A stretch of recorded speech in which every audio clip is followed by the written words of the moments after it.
The World Cup trophy has been stolen. But not today, and not the current World Cup, and not just once, but twice. Among the most iconic objects that have been stolen, the World Cup trophy possesses a bizarre story that you will now know so that you can tell your friends about it. This is the story of the Cupless World Cup.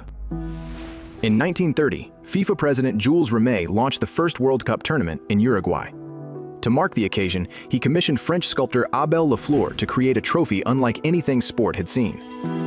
The result was a 35-centimeter gold-plated sterling silver figure of Nike, the ancient Greek goddess of victory, holding a chalice aloft, mounted on a lapis lazuli base. It weighed 3.8 kilograms. It was called Victory. After Rimet's death, FIFA renamed it in his honor. But the trophy's most unusual feature wasn't its design. It was a promise buried in FIFA's own rules. Any nation that won the World Cup 3 times would receive the Jules Rimet Trophy permanently. That promise would eventually cost the sport its most sacred object. Uruguay won the first tournament in 1930. Italy won in 1934 and 1938. Then the world went to war, and the trophy's first crisis began. When Italy won the World Cup in 1938, they took the Jules Rimet Trophy home to Rome. Then Hitler invaded Poland, and the war that followed would threaten everything, including a gold-plated cup sitting in an Italian bank vault. FIFA rules required the trophy to stay with its reigning champions, which meant it sat in Rome as Mussolini's Italy allied with Nazi Germany, and as the Nazis began systematically stripping occupied Europe of its valuables, artwork, and treasures. Ottorino Barassi, the Italian vice president of FIFA, understood the risk. According to FIFA's own historical account, Barassi secretly traveled to the bank, retrieved the trophy without authorization, and hid it in a shoebox under his bed for the duration of the war.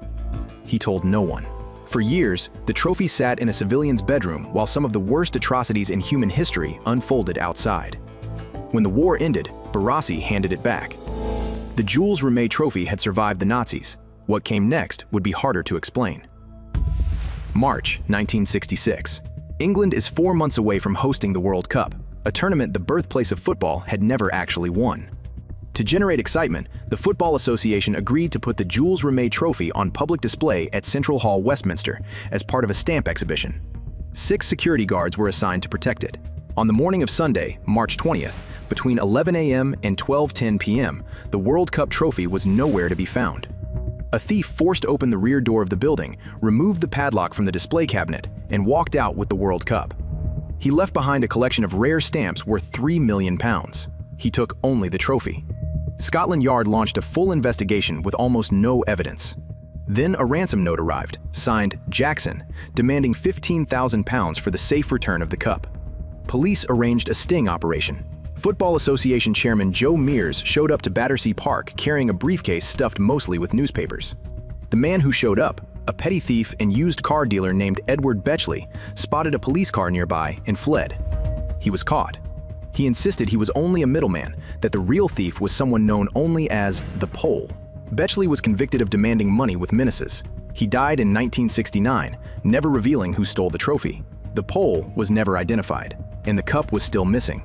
Then, a week after the theft, the dog of 26-year-old David Corbett found the trophy wrapped in a newspaper parcel, wedged under the hedge near a neighbor's car. England went on to win the tournament that summer, defeating West Germany 4-2. The identity of the original thief remained unknown for over 50 years, until 2018, when criminal investigative journalist Tom Pettifor publicly identified a man named Sidney Kugler as the likely culprit. Fast forward 20 years. After winning the World Cup 3 times, Brazil held the World Cup trophy permanently, as FIFA's rules said so. Since then, the trophy resided in Rio de Janeiro, at the headquarters of the Brazilian Football Confederation, protected by bulletproof glass on the front. The back of the cabinet was ordinary wood. On the night of December 19, 1983, 3 men entered the building. They quickly incapacitated the night watchman, forced open the wooden rear of the cabinet with a crowbar, and took the Jules Rimet Trophy along with 2 other trophies. The mastermind was a banker and football agent named Sergio Pereira Aires, known as Sergio Peralta. He hired an ex-police officer and a decorator to do the job. 4 men were eventually convicted in absentia. All of them fled. The mastermind, Peralta, was freed from prison in 1998. One of the thieves, Francisco Rivera, was shot dead in a bar in 1989. The trophy was never recovered. investigators widely believe that it was melted down and sold as gold. After 2 heists, FIFA made a decision that holds even to this day.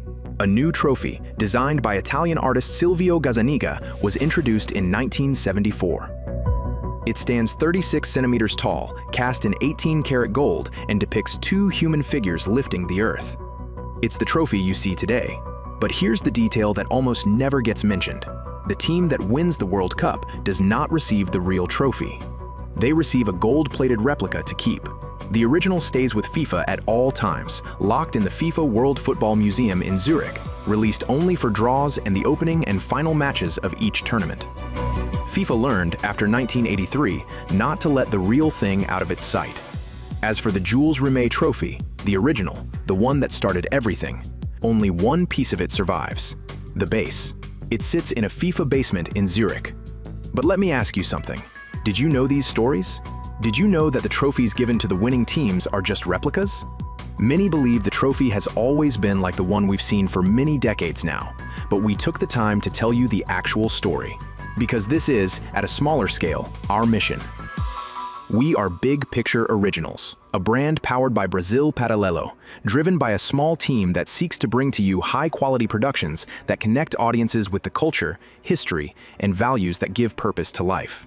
To achieve our goal, every kind of support means the world. So, if you feel related and you enjoyed this video, drop a hard like, let us know your opinion, subscribe to our channel, and share this video with anybody that you feel might appreciate it. See you in our next brief.